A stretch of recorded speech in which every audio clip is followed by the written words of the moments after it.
us the answer to this question, which is which pro wrestler and actor is the cousin of Hulk AR's USARL International Junior Vavai? Send in your answers, and the winner will be drawn later in July when Gavin will join us for an SLP show where we'll talk a bit more about the book. So that's so that question again. Which pro wrestler and actor is the cousin of Hulk AR's USARL International Junior Vavai? There you go. Brilliant. We'll not throw in too many clues as we go along, but Junior Vavai is going to pop up again a few more times during the show, so there might be some hints dropped later on. I also, before we get going into the news, I want to do a big thank you to Gareth Walker. He gave us a really great, prominent coverage in his article about podcasts in the Rugby League World magazine this month. You can go and buy the magazine to read the full article, but particularly he notes in his piece about the loyal and passionate social media following that our show have. So, as well as a thanks to Gareth, we got a big chunk of the write-up. He focused on 6 or so shows in detail, and we were one of those shows, and certainly we're probably the smallest in terms of what we can and what budget and time to put into the show and that sort of stuff. But because of the fans, that's what gave us such a big recognition in that. So I want to thank everyone else out there who listens, shares, and contributes to the show as well. And thanks to everyone who got involved when Gareth was putting the tweet out asking for recommendations. Yeah, because if you saw that, we had a good more than any of those. other, really. I think us and Whippets were the two most prominent ones in the comments, and that made me really proud and pleased to be, to have our family. And some of the people were people that I'm not even aware of. So thanks to everyone for making sure Gareth couldn't avoid putting us in. And thanks to Gareth for putting us in such a prominent way. It was great. Really, surprisingly pleasing moment for me. Very proud. So thanks to all of that. That's it for the. Yeah, I got my copy at Reading Station on Saturday morning. I was quite impressed because I wasn't expecting to find it there. But I thought I'll just pop my head in, and there was half a dozen copies in the station shop. So excellent. There you go. One with me to read on the train on the way up to Coventry. National recognition in 2 formats this week for the Super League pod. One for the Rugby League World magazine, and secondly for your nod that you gave to us. Made sure you slipped in a quick. It's funny, I was kidding because I slipped it on at the end, and he sort of gave me a bit of a look when I did it. So I was like, "Oh, I'm not sure if that's gonna make the cut, if he's gonna edit that one out because it's mentioning other podcasts." But no, fair play to him, he kept it in. Yeah, so if you're listening, Dave, thanks very much for keeping that in. Right, that is it for the shout-outs part of the show. We're now going to jump forward and talk about news from around the world of rugby league.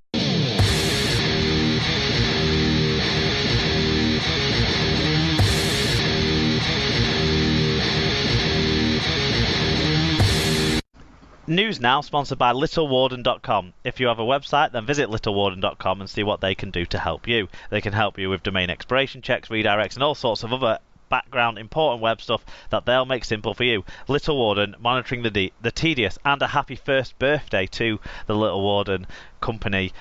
Celebrated their first birthday in the last week, so well done to those. Was there cake? That's the most important question. Of course there was cake. It was Dom and Heather. Of course there was cake. Brilliant. Yeah, congratulations to those guys on celebrating a year in business. Yeah. Probably a news story that's close to Little Warden's hearts. If we're going to start off the news section with the big breaking news that we all woke up to this morning out of the Leeds Rhinos. Do you want to tell us what's happened, Tim? Yeah, Leeds Rhinos have today announced they've parted company with head coach Brian McDermott with immediate effect. McDermott was the longest-serving coach in Super League and leaves the champions after nearly 8 years in charge, having succeeded Brian McLennan in 2011. In his spell in charge, Leeds won 4 grand finals, 2 Challenge Cups, a League Leaders' Shield, the World Club Challenge and the Middle Eight Trophy. No interim or permanent successor has been named. Current betting odds for the potential replacement are as follows. So you've got joint favourites Darryl Powell and David Furner on 3-1. 5-1 is currently Dennis Betts. 12-1 Jason Demetriou. Every job linked to every job. Yeah, he's the Kirbishley of Rugby League. 14-1, there's a couple of interesting ones here. Ben Walker. So he's obviously ex-Leeds player. Yeah, he played for them in the mid noughts, didn't he? At the And he's start obviously of the third brother decade. of the Walker brothers who are at Ipswich. Okay, I didn't know what his coaching credentials were. So yeah, I don't know how much he's. I think he's involved somewhere, but he's obviously. I think he runs a. Does he run a estate agents? I think that's it. He's over in Toowoomba, and he runs a. I think he runs an estate agents up there. Well, he's got management experience of sort then, if he's running a business. Yeah. Jamie Peacock also on 14-1. 16-1 academy coach Rob Burrow, recently retired player, Stephen Kearney and Tony Smith, and at 40-1 is our very own Barry McDermott. Well, I mean, don't pile on Barry, but I wonder who's been tapped up for the interim job. That's the real question for me, and Barry might not be in the frame for the job, but he might have some good inside information on it. There's nothing talked about what's going to go on in the interim, so they're looking for someone who isn't already in a job, where there's not going to be as much difficulty getting them out of that job. Someone who's someone who's in a job as an assistant, it'll be easier to get them out of their contract as well, because they'll all have Super League or NRL head coach role release clauses you would think within their contracts.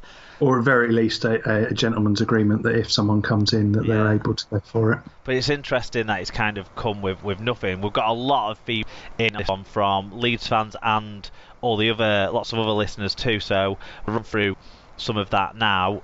Dom Hodgson said, the way this decision has been handled just feels like an utter fuck you to Mac. 7 a.m. press release on a Monday morning, no announcement of who is temporary in charge. Sounds like he got a weekend phone call yesterday telling him what was happening. He deserved more than that. Yeah, Lee Whitnell said, it's tough to see a coach who's achieved so much leave a club in this way. Surely the success he's helped to bring to Leeds earned him the right to leave on his own terms.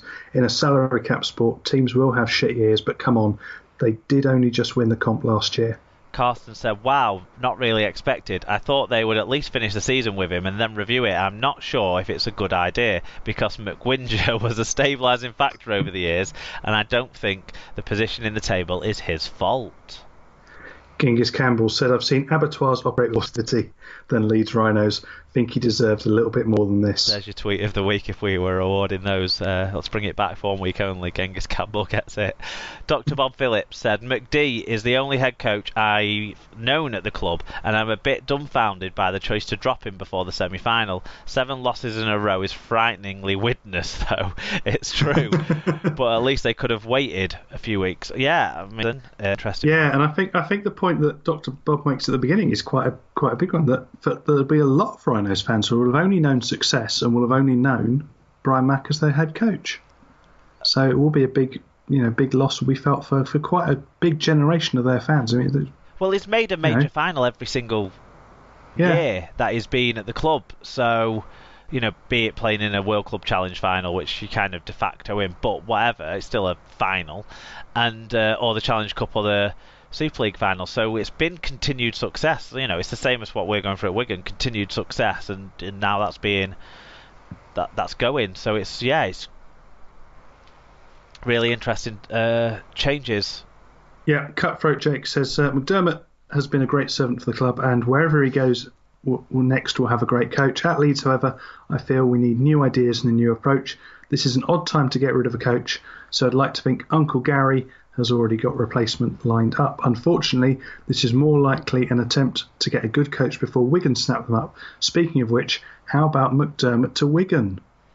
Winky face emoji. Well, Sean Bruiser664 says, it's felt like it's been rumbling along as a possibility for the last few weeks, so not completely surprised. Wigan next? ? So yeah, do you know what? How would you feel about that if he he's unveiled next week as the new Wigan coach from next year? I'd hope that he learns to look people in the eye in interviews and doesn't rudely dismiss questions consistently, because we know a lot of the questions that get put to people after the game are bullshit questions, but have a bit of decency about the way you approach them, maybe. But no, it's successful, isn't he? So it's hard to say, it's hard to criticise his record, even if people want to say that he was lucky with the players he inherited and the stability he inherited, and and as that I think there's quite a lot of similarity between him and Wayne in both their methods and the point they are in their clubs. The kind of they're that fulcrum point, and who you can't easily picture them going to another club because they've been so woven in the fabric of how that club has got success. It's personality driven, and it's driven on the back of them and their passion for that club. I still feel I could see him elsewhere. I don't think, he's gutted about this, isn't he? He came out and said like he's really disappointed at the news and doesn't agree with the decision and that sort of stuff. And he wouldn't agree with the decision because everything was fine, wasn't it, until last week apparently. But yeah, it's in terms of he's got to be a leading candidate for any job that's out there just because of his success. But he probably needs a bit of time out of the game before anything else. So the Wigan job might be a good option with that because he'll get 6 months out of the game or so. But I don't know whether he'd be a right fit for a club who's just brought in Zach Hardacre as the main signing for next year. So that's probably a no-go. Mark Wilco225 said, I always liked Brian. He came across as very honest and passionate about his club. If he'd gone at the end of the year, that would be different. But to kick him out at this point is a piss-poor decision for me. Yep, and Joshua's granddad says... strange one this, no obvious replacement lined up, and it's not like Mr. H to spend money to get rid. Although thought McD was living on borrowed time and did expect a mutual agreement deal after they survived the middle eights. The money to get rid and that sort of stuff, I understand he was on a rolling contract, so... It only had a short notice period or a fixed period. They probably just have to pay off a short period. Probably, I would imagine the end of the season or something similar. Exactly, so it's not a huge burden for the Caddicks to support for the shape of how things are. Ian Gatwood said, inevitable really. I think they gave him all the time they could, but time had run out. I'd say as long as a couple of months ago. So it's interesting because as much as you say it this year, the McDermott out brigade have been going for at least the last 3 years.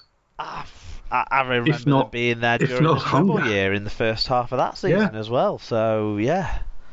I mean, they're all, and it's partly because of the way he conducts himself as that Alex Ferguson-esque figure of kind of, it's my way, and he doesn't feel the need to explain himself, rightly as it's been proved over time. But because he isn't that kind of coach who talks for every decision, or it does kind of leave him open to a lot of negativity from fans, I think. Yeah, I agree. I think the things like the not using substitutes and things like that are the things that really have baffled some people, or maybe like a decision that might have hastened it was, leaving out Brad Dwyer for Brad Dwyer to go and score 5 tries at Featherstone at the weekend. That's and that seemed a nonsense decision, putting a fullback in. But then again, they lost a fullback in the game, so needed to play someone there. So yeah. Interesting stuff. Mitch Darts says, on the cards, the timing not so much. Quite strange that the last 2.5 seasons. Quite a strange last 2.5 seasons. Interesting to see how the club takes the next coach recruitment process. Yep, JC Shaw at JC77 Shaw. Is that a new one? It's a new name on me. Thanks for getting in touch. Made some interesting points, certainly. Yeah, it says he inherited an awesome team who played well together and for each other. Once they began to retire / move on, the cracks began to show. I think that's what we talked about. And he's been given enough time to rectify it. However, he appears to have lost the dressing room. Good decision by the club. Hope not too late. Neil McEwen said, wow, didn't see this come in. Thought with success he's had, it would have given him more time. Get him to witness. See, I could see him walking into a club like that and taking up that sort of challenge. I could see him wanting to do that. It's not like Wayne where it's harder to see him elsewhere. I think it's easier to see McDermott elsewhere, possibly because we have seen him elsewhere and seen him so passionate and caring about the elsewhere he's been. When he was at London for the Harlequins as they were at the time. Yeah, and actually, it's why I almost see him sort of doing as Tony Smith did way back when, going down a division and then bringing a club up and bringing it round him. I could see that him wanting to mould a club round him and bring a club that's on one of those ones on clubs on the brink that could be sort of either way, and depending on promotion or relegation, So where whatever. would we look at that?